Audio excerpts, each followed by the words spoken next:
The story of Assata Shakur is such a powerful lesson for Black and brown women in how having confidence in your identity overrides your circumstances. How, in a sense, shifting and establishing your identity is ultimately what determines your reality. Hello, my name's Nafisa, and I help Black and brown women going through periods of transition use rebellion as a tool to reclaim and build their dreams. And today I want to honour and talk about a revolutionary whose story teaches us about the power of having confidence in your identity. A powerful and rebellious woman who became an ancestor last week at the age of 78, Assata Shakur. Born Joanne Chesimard in 1947, she later changed her name to Assata Olugbala Shakur because she associated the name given to her at birth with slavery. Assata openly shared that she didn't identify with the name Joanne in the same way that she didn't identify with being a Negro, rather that she was an African woman. She defined the combined meaning of her chosen names as she who struggles for the people.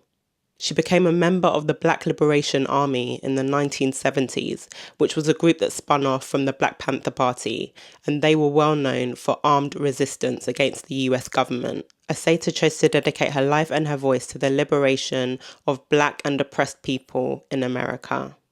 During her time in the Black Liberation Army, an incident occurred in which a few BLA members, including Assata, were stopped in a car by the police for a traffic violation. A shootout ensued, and that resulted in one of the BLA members being killed and a police officer also being killed. Assata was also badly injured. Now, before and after this incident, Assata was being targeted by the FBI and the government. And following this incident, she was made an example of.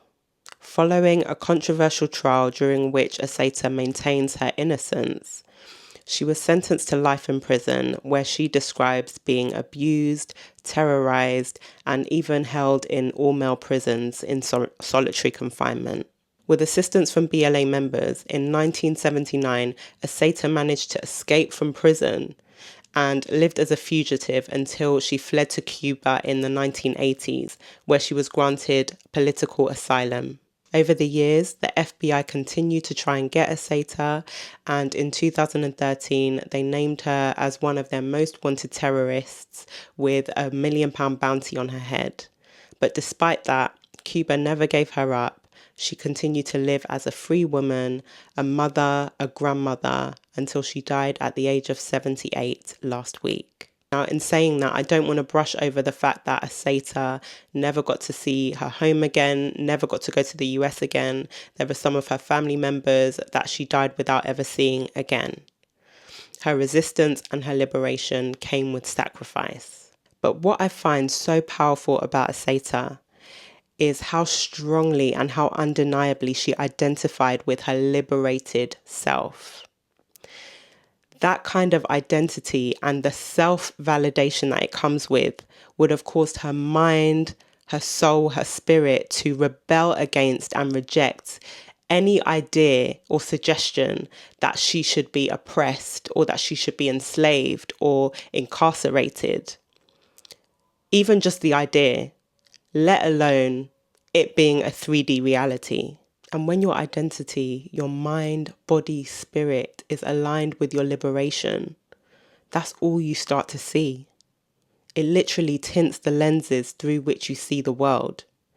And you begin to spot opportunities that align with your liberation. It almost begins to look like the world and the universe is bending and contorting to make it a reality.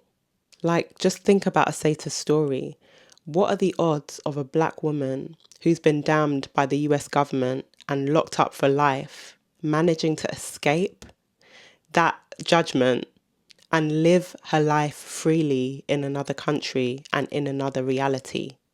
And I've seen an interview following her death in which Assata talks about the fact that she came from a tradition of women who were Maroons and Cimarroons, completely mind, body, soul committed to their liberation. I come from a very strong history, and I simply want to live on this planet and to continue that tradition and to try in my little way to make my ancestors proud. I come from a tradition of women maroons, cimarrones, who didn't just try to escape from oppression, but were totally mind, body, spirit committed to resisting and committed to winning.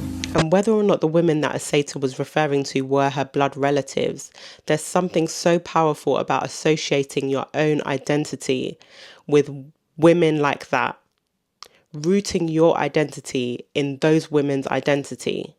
How powerful. And it just makes me think, Assata being able to give herself permission to decide her identity, to root herself in it, to root herself in the identities of women who have gone forth and done what she wanted to do. How was her story going to end in any other way? She was always going to be free.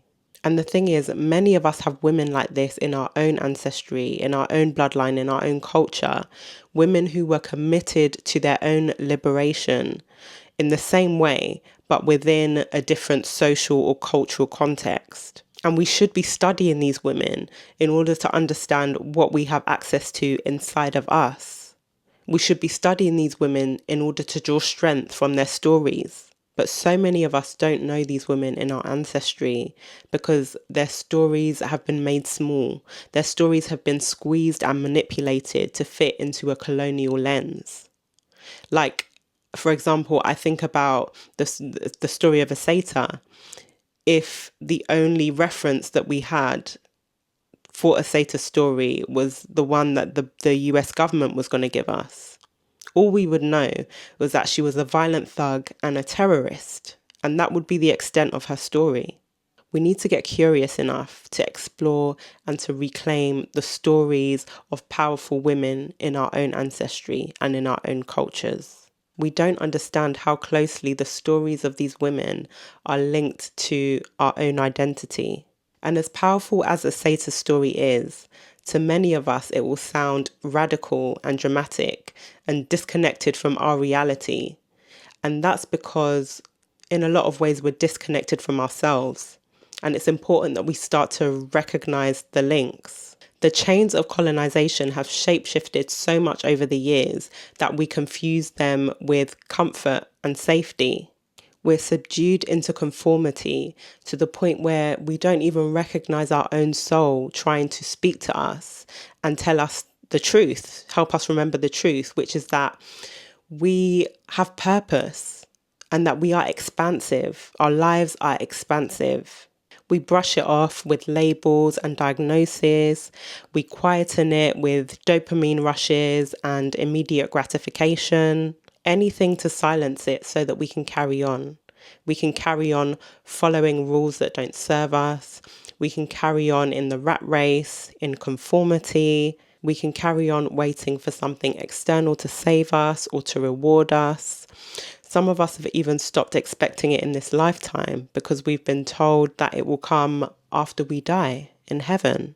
And I hope that Assata's story and this video serves as a reminder that you can access heaven right here on earth in your skin. That you have the God-given authority to save yourself, to liberate yourself without permission seeking and without apology, regardless of your circumstances. And that liberation will always require a level of rebellion against ideas, against rules, systems, institutions, people that benefit from your oppression and your agreeableness. And I'll leave it here with one of my favorite quotes from Assata, which is, "No one is going to give you the education you need to overthrow them.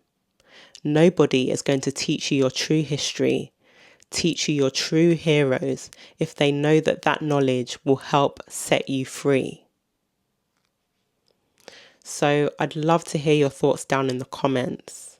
What do you think about Assata's story? What does it bring up for you? How does it help you connect with your own story or your rebellion? Maybe even the story of your ancestors? Please be sure to let me know down in the comments and like and subscribe for more.